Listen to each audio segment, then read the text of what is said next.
China needs to make a formal public response to President Obama's speech in Prague on a nuclear weapon-free world. It hasn't done that. I think that's deeply disappointing. Most nuclear-armed states have made such a response. China needs to explain how it plans to join the global nuclear disarmament process, including what early steps of confidence building it can take. These could be modest steps.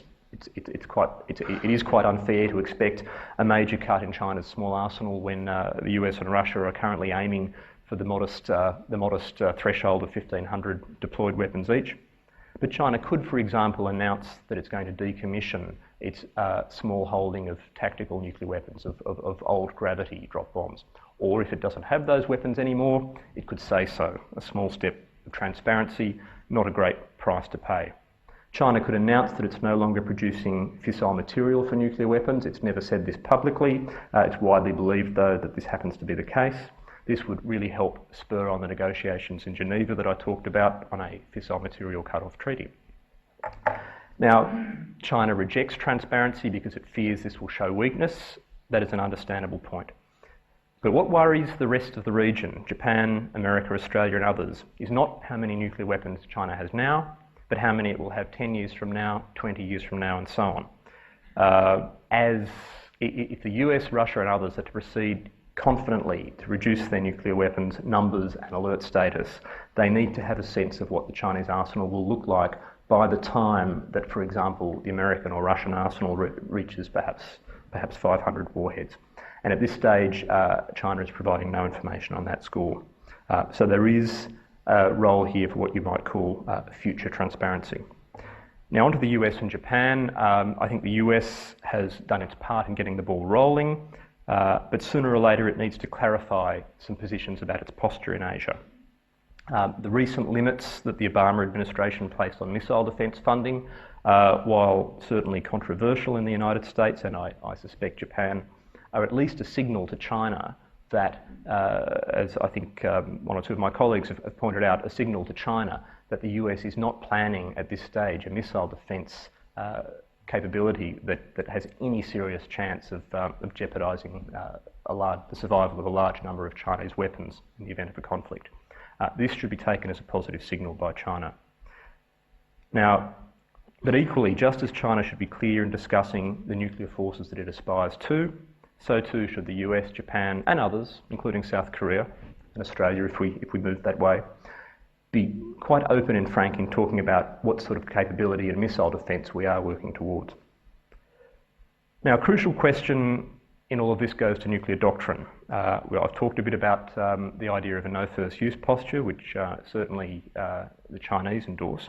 Hard to verify, but one way of verifying it is, one clue I guess, is the size and nature of your nuclear arsenal. There is debate, I think, in Washington about whether to move in this direction. This seems pretty extraordinary, and I think there'll be very strong resistance within the Pentagon, and I don't think it will go all the way. I don't think we'll see this year's nuclear posture review in the US announcing a blank, a simple no first use posture. But I do think there'll be some movement towards reduced reliance on nuclear weapons. And these conversations have to be had. They have to be had with China, between the US and China, but the US has to now sit down and talk to South Korea and Japan in particular, about what a reduced US arsenal and a reduced, a more restrained US doctrine would actually mean for the security of those countries. Perhaps North Korea's recent actions have set back or even sabotaged this possibility in the near term, but the conversations still have to be had.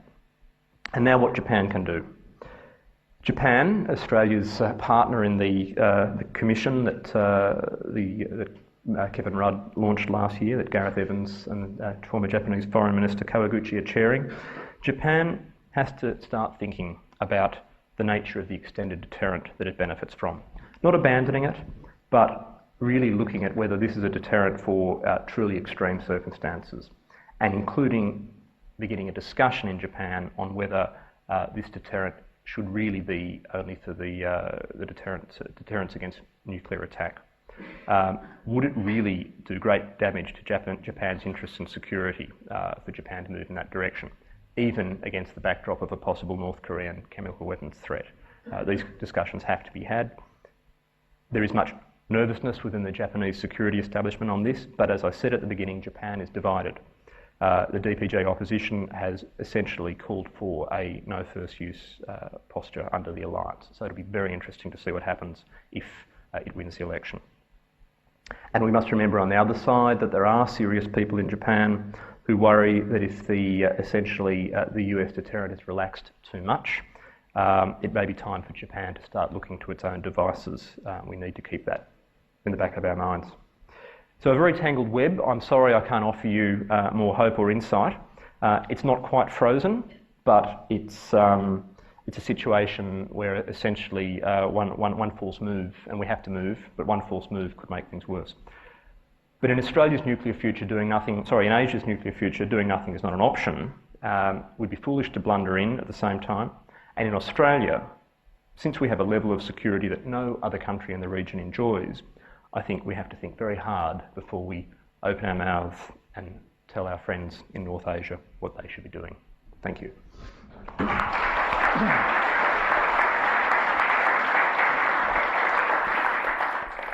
We're now open for questions, and I'll go to them in a minute. Could I just begin myself, though, by asking you to elaborate a bit more on that last point about extended deterrence, which confuses me. Is non-nuclear extended deterrence possible? And are the Americans, as well as the Japanese, thinking about it? Look, I think, I'm sorry to sort of kick off with all sorts of jargon that I hope sort of is well understood, but traditionally the concept of extended deterrence was developed under conditions of nuclear weapons existing. That is, it was a way of defending allies, making supposedly credible promises to defend allies with nuclear weapons in ways that you wouldn't be able to without deploying massive amounts of conventional force abroad. It was the only way I think the US could do what it did in the Cold War, in not only, if you like, containing the Soviet Union, but also in preventing proliferation of nuclear weapons. Now, I guess the conventional equivalent of extended deterrence is simply, I suppose in Napoleonic speak, it would be called an alliance. But things have changed. Certainly there are debates going on as to what degree, if you like, reassurance and protection and so forth can be provided without relying primarily on nuclear weapons. And one of the logics behind missile defence has actually been that the extended protection wouldn't just be an offensive protection, but a defensive protection, albeit one with its own provocations. The key question for me goes to whether, at this stage, apart from the threat of nuclear attack, and I don't think anyone's talking about conventional deterrence against the threat of nuclear attack, no. But are there other forms of assurance and protection and deterrence that could be offered to an ally that is subject to threats of chemical attack, of conventional attack and so forth? That will really depend on what resources and capabilities are available, and I think that is precisely the conversation that the US and Japan and others have to have. But a lot of this works at the level of perception. You can argue that chemical weapons are not a true weapon of mass destruction. They don't have the same effects as nuclear weapons, and most countries long ago abandoned them as unreliable.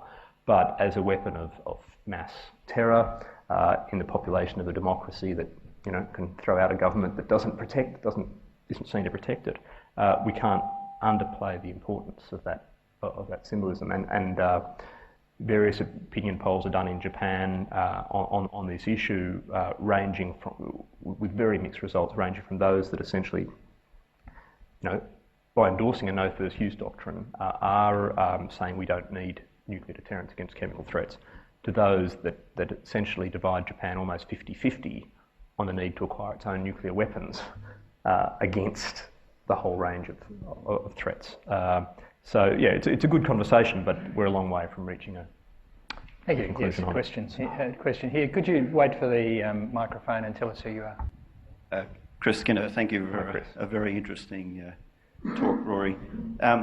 4 quick points of clarification, and then I do have a question. On the point of deterrence, it's not necessarily associated with weapons of mass destruction. Australia's own white paper points out that submarine-launched land attack missiles can form a very effective deterrence in some cases. Secondly, in terms of nuclear weapons and their use, I think it's time we actually drew a clear distinction between multiple exchanges of thermonuclear weapons, which is the Armageddon that we fear, and a much more modest and localised event such as the recent North Korea test and such as the bombs used in Hiroshima and Nagasaki. It's important to note, for example, that the loss of life in both Nagasaki and Hiroshima together was less than in Dresden due to the firestorms by Allied bombing. Thirdly, I think you've left out a very important player in North Asia, and that is Russia. The Russian Federation, let's face it, is a global power, notwithstanding the fact of the dissolution of the USSR. And finally, on your point about Japan, you weren't terribly clear about how far away they are from achieving nuclear capability, should they choose to. I might just say that I recently attended a talk where it was pointed out that 30% of Japan's electricity is generated from nuclear power, and they have 54 nuclear power stations out of a world total of 440, which is more than half the US, which has 104. And secondly, they have nuclear enrichment and reprocessing plants. So I think your final comment about they're not very many years away from it, should they wish, is probably more apt. My question is, in the prospect of possible nuclear confrontations, not only in the Europe where Russia and the USA are in a dialogue, and in North Asia, as you very eloquently described, but in the Middle East and in West Asia, where there is far less clarity, shall we say, and certainly very little dialogue, and the possibility of non-state actors, then since the USA is a global power, how can they disarm in one part of the world and not in the others? Okay. I can't let all of those comments go without a little response, if you don't mind. I mean, in no particular order, deterrence doesn't have to be nuclear as such, but I think extended deterrence was what I was talking about, and I think non-nuclear extended deterrence is to my mind, a newer concept. On the question of there are different kinds of nuclear war, I guess you're saying we should worry more about one than the other. I would probably differ. I mean, obviously, the Cold War sort of style Holocaust is not, sort of if had the Cuban Missile Crisis gone wrong or whatever, is in a completely different order of magnitude. But if you had a so-called localised exchange, if you had sort of a dozen warheads traded across the India-Pakistan border, or if you had one North Korean weapon used in anger, or one weapon used in anger in the Middle East, for example, there's a lot more to it than the immediate casualties. And I think a taboo would be broken, and I do think that it would either open the way to a whole lot more proliferation, or interestingly, it might be just what might make the pursuit of a nuclear weapon-free world a bit more of a priority for governments. But I don't want to see that catalyst come about. Russia's a big player, but I still think it's more talk than action in North Asia, and it's a variable we have to keep watching, I think, rather than a key part of the solution. Although, again, Russia joining China in condemning North Korea more forcefully than in the past, and in supporting the latest UN Security Council resolution, you're right, that was a vital link in the chain. I don't think it was because of Russia's geography so much as because of Russia's status. But anyway, Japanese nuclear weapons, look, there's all sorts of speculation about this. The bottom line is that they have a very big civil nuclear sector, the world's largest essentially, but at the same time they're very transparent. They're a model safeguards recipient, if you like, along with the South Koreans. But the bottom line is that I have no doubt that the technical capability to build nuclear weapons it's not a hurdle at all. It may be weeks, months, years, nobody knows. But within a couple of years, I think they potentially have as large, an arsenal of 1,000 weapons or more if they wanted to. Thankfully, they don't. Finally, on the US and global challenges, West Asia, Middle East, as well as region. I don't think you could comprehensively disarm a region without a global effort, but I think that's the whole point of the campaign. I don't claim a special knowledge of the Middle East, and I haven't tried to venture that way. But obviously, for as long as the example of one or two, states, if you like, breaking the rules exists, it's going to be very hard to bring others into line. Thanks, Richard Bronowski, and then there, and then there. Rory, thank you for a very comprehensive look at the very tangled web we're in North Asia.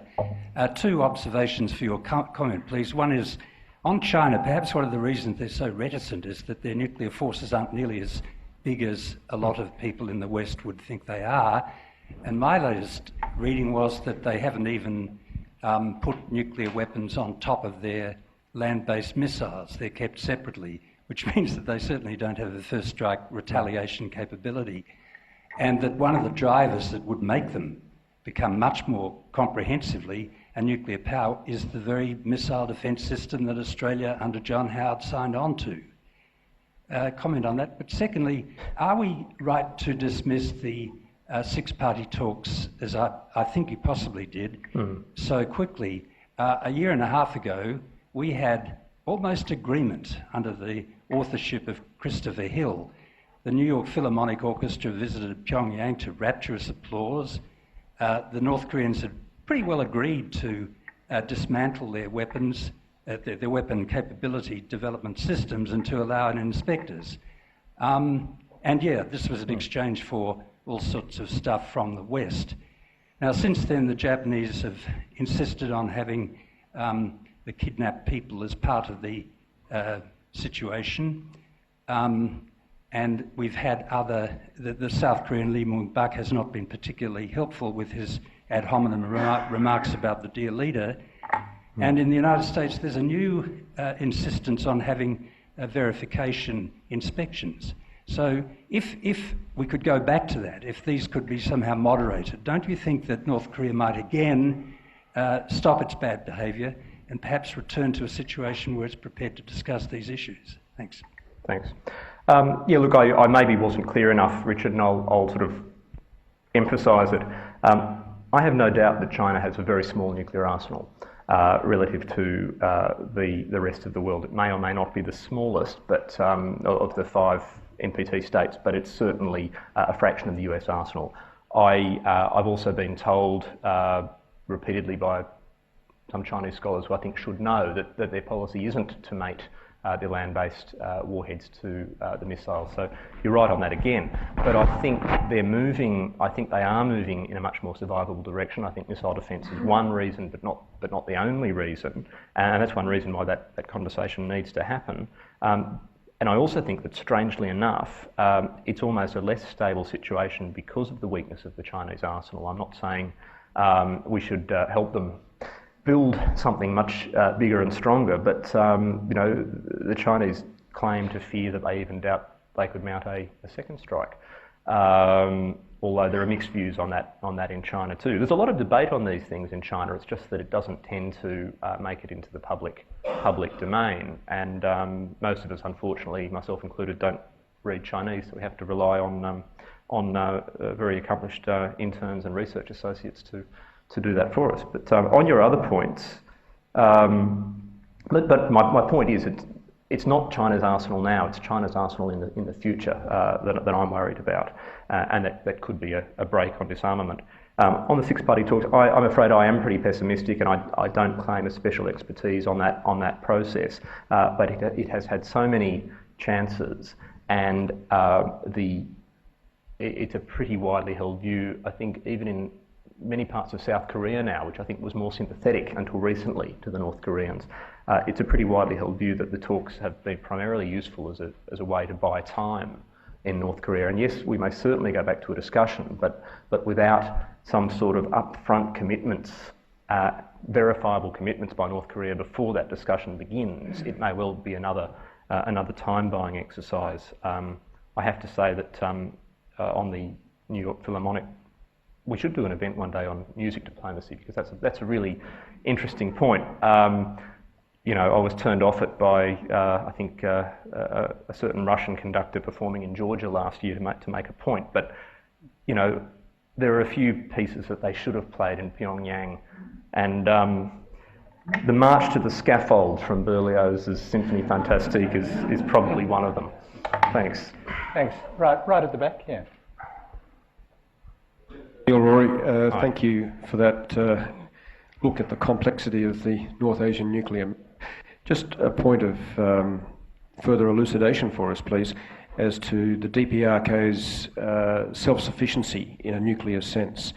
Does it control all of the fuel supply into its existing reactor? And if so, that's okay, that's the end of that story. But if it doesn't, is there leverage in terms of perhaps China or Russia, if they are the suppliers of fuel, to become major or more active players in the debate that needs to be encountered? Thanks for that. I think you've got me there.